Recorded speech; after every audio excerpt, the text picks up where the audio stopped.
Ngasisu yamna nungairaba Phungga wari ama mayamgidamak puduna laksari. Phungga wari asigi mamingna Machin Moupwa.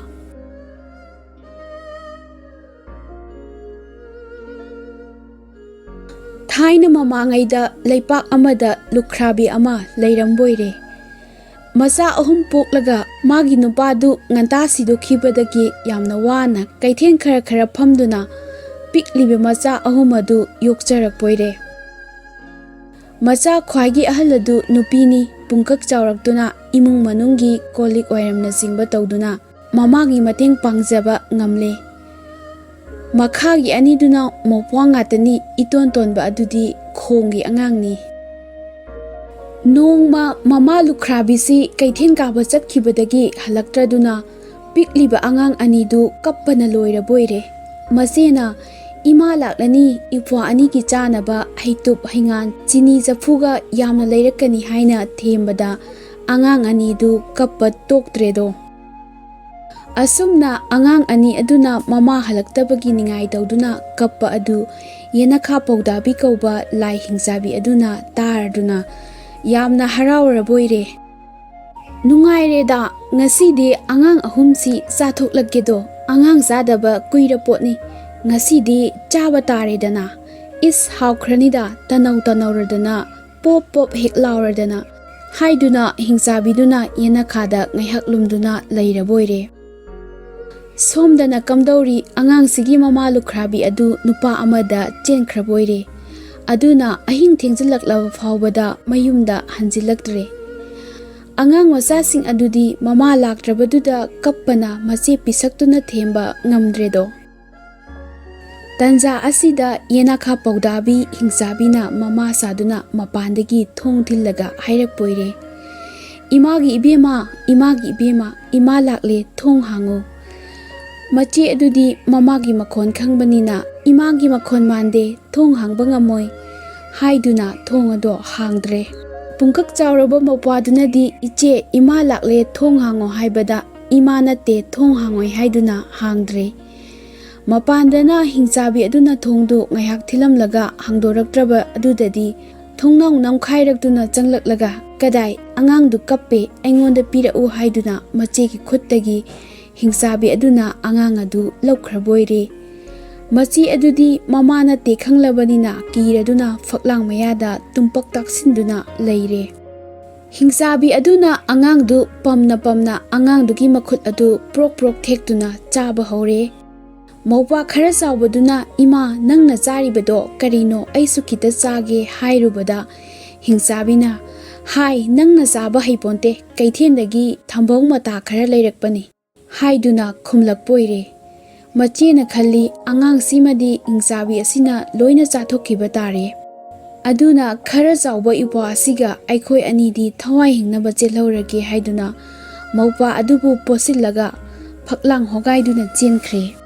Hingsabi aduna angang masadu saba loiraga ama amuk charage haiduna yengthorakpada Machin Moupwa anidu leiramdaba ubada ihe chenkramale haiduna angang anidubu tanarakpoire. Angang Machin Moupwa anidudi leikaiduda leiba yum amada lotuna mathwai hingore.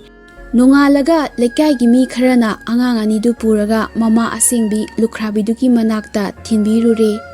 Mama ubada angang aniduna harau ima haina chensinjarubada kanagi machano ne aingonde ima ka haiduna kaujaba sarisibo aihak isa ka leijade ima ka kaubirakanu haiduna thawai usitana tawbibaduda mabu nauna lauriba nupa aduna nang aingondadi nacha leite hai aduga karisu khangjadriba angang ani asina ima haiduna chengsilaklibasidi aingonda lotpa karigumba wa ama leire.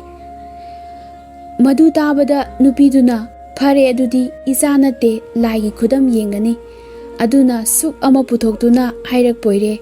Suk asi yumyang langna hunba ngambadu isani ngamdabaduna isa nate.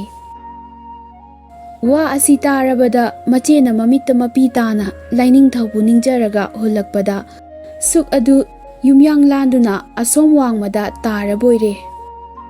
Moupwa aduna hunbadadi angangi pangal oibana yumyang lanba ngamdre sukpu yumyang lana hunba ngamba macedubuna machani haina lausille Ngamdobo Moupwa adubuna icha nate haiduna tanthokpikhre. Moupwa adubu tanthokpikhrabada machedu mathwai nuaitana kapcharaboire. Moupwagidamakta chak khara puthokduna pijabada mamana chaibadagi toktuna cheng oina khara khara pibire. Nongmadi Moupwaduna machena piba cheng kharadu puraduna mafam amada thongduna charurage chatkibada lukrak amada nanthuduna tubada chengdu ngamna haidoklaboire.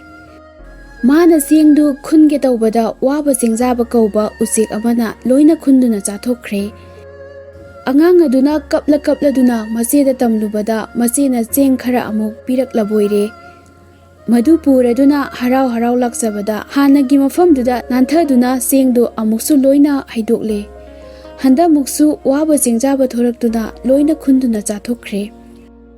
Moupwadu saubana kham thingle amuk hanna hairugadabasu mache kibadagi haidre.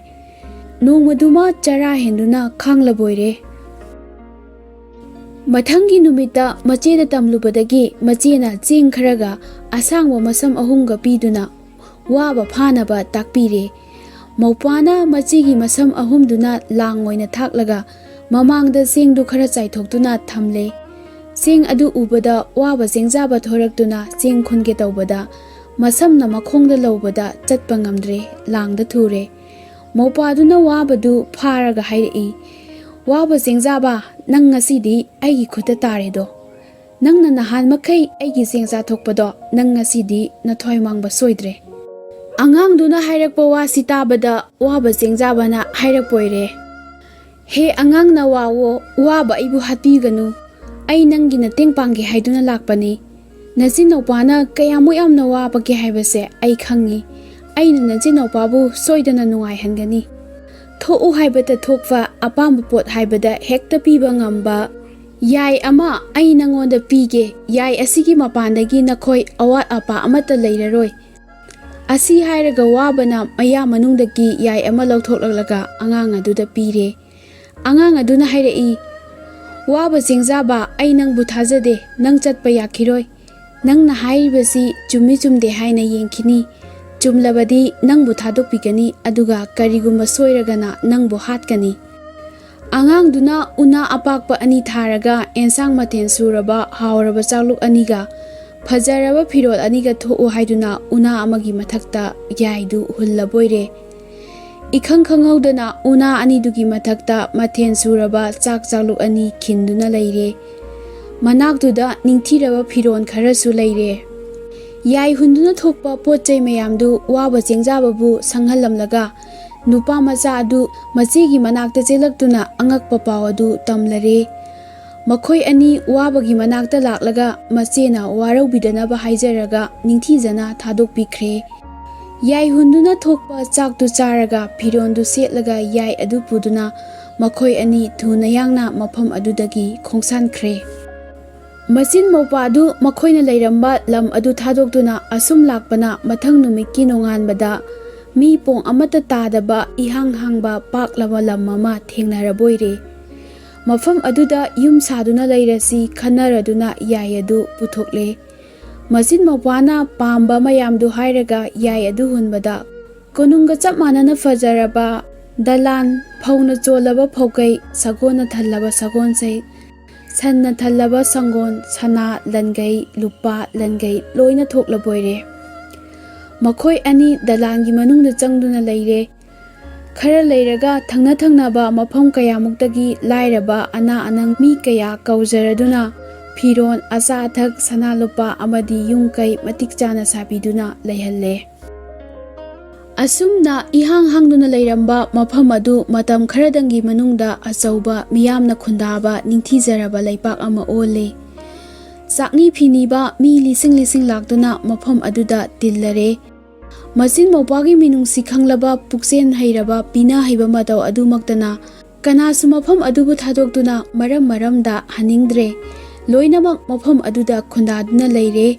Makhoi anigi matik magundi thapna tamna sandokkhre. Somdana kamdauri lukhrabi mamaduga magi anauba nupaduga anidu khara nungaina sujaronjaduna leirambadagi Sufam nofam ꯂꯩꯔꯛꯇ꯭ꯔꯗꯨꯅ ꯅꯪꯊꯔꯛꯂꯕꯣꯏꯔꯦ ꯃꯈꯣꯏꯁꯨ ꯃꯆꯤꯟ ꯃꯧꯄ꯭ꯋꯥꯒꯤ ꯄꯥꯎꯁꯤ ꯇꯥꯔꯗꯨꯅ ꯂꯩꯇ ꯂꯥꯏꯔ ꯀꯣꯛꯅꯕ ꯆꯠꯂꯁꯤ ꯍꯥꯏꯗꯨꯅ ꯂꯦꯞꯅꯔꯦ ꯂꯝꯕꯤꯗ ꯆꯥꯅꯕ ꯆꯦꯡꯖꯦꯟ ꯈꯔ ꯄꯨꯔꯗꯨꯅ ꯑꯁꯨꯝ ꯂꯥꯛꯄꯅ ꯀꯥꯏꯅꯊꯪꯗ ꯃꯈꯣꯏ ꯃꯐꯝꯗꯨ ꯌꯧꯔꯦ ꯑꯉꯛꯄꯅ ꯊꯜꯂꯕ ꯀꯣꯅꯨꯡ ꯍꯣꯖꯪ ꯁꯅꯥꯁꯪ ꯁꯒꯣꯜꯁꯪ ꯍꯩꯀꯣꯜ ꯂꯩꯀꯣꯜ ꯄꯨꯈ꯭ꯔꯤ ꯃꯌꯥꯝꯗꯨ ꯎꯕꯗ ꯃꯇꯩ ꯃꯅꯥꯎꯗꯨ ꯄꯨꯡꯉꯛ ꯉꯛꯈ꯭ꯔꯕꯣꯏꯔꯦ ꯃꯈꯣꯏꯅ ꯀꯣꯅꯨꯡꯒꯨꯝꯅ ꯅꯤꯡꯊꯤꯔꯕ ꯗꯂꯥꯜ ꯑꯗꯨ ꯌꯧꯔꯕꯗ ꯊꯣꯡꯁꯪꯕ ꯃꯌꯥꯝꯅ ꯍꯔꯥꯎ ꯍꯔꯥꯎꯅ ꯑꯣꯛꯇꯨꯅ ꯃꯐꯝ ꯆꯥꯅ ꯄꯨꯁꯤꯟꯗꯨꯅ ꯄꯣꯊꯥꯍꯜꯂꯦ ꯍꯥꯎꯔꯕ ꯑꯆꯥ ꯑꯊꯛ ꯁꯤꯜ ꯂꯥꯡꯂꯗꯨꯅ ꯄꯤꯖꯔꯦ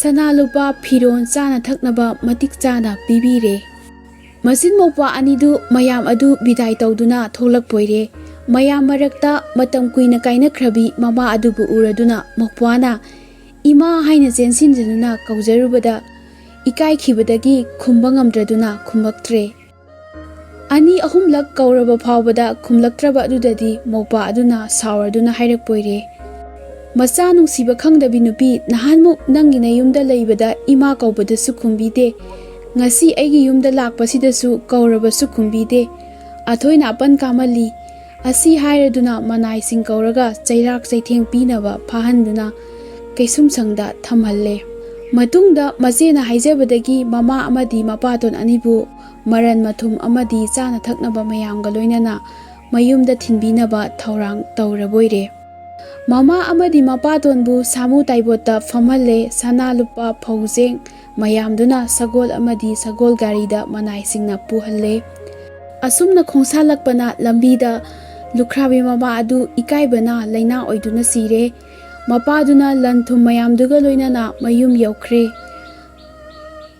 ꯁꯣꯝꯗꯅ ꯃꯆꯤꯟ ꯃꯧꯄ꯭ꯋꯥꯗꯨ ꯃꯇꯝꯒꯤ ꯃꯇꯨꯡ ꯏꯟꯅ ꯂꯨꯍꯣꯡ ꯈꯣꯡꯗꯣꯡꯂꯦ ꯃꯆꯤꯟ ꯃꯧꯄ꯭ꯋꯥ ꯑꯅꯤꯃꯛ ꯂꯩꯃ ꯅꯤꯡꯊꯧꯒ ꯉꯥꯏꯁꯦꯟ ꯑꯣꯏꯅꯗꯨꯅ ꯅꯨꯡꯉꯥꯏꯅ ꯄꯥꯟꯈ꯭ꯔꯕꯣꯏꯔꯦ ꯋꯥꯈꯟꯕꯨ ꯈꯟꯊꯕ ꯉꯝꯗ꯭ꯔꯕꯗꯤ ꯃꯤꯁꯨ ꯁꯥꯒ ꯆꯞ ꯃꯥꯟꯅꯩ ꯋꯥꯈꯟ ꯈꯟꯊꯕ ꯉꯝꯗꯕꯤ ꯅꯨꯄꯤꯗꯨ ꯃꯇꯨꯡꯗ ꯃꯊꯟꯇ ꯏꯀꯥꯏꯖꯔꯛꯇꯨꯅ ꯃꯌꯨꯝ ꯌꯧꯕ ꯉꯝꯗꯅ ꯂꯝꯕꯦꯟꯗ ꯁꯤꯈꯤ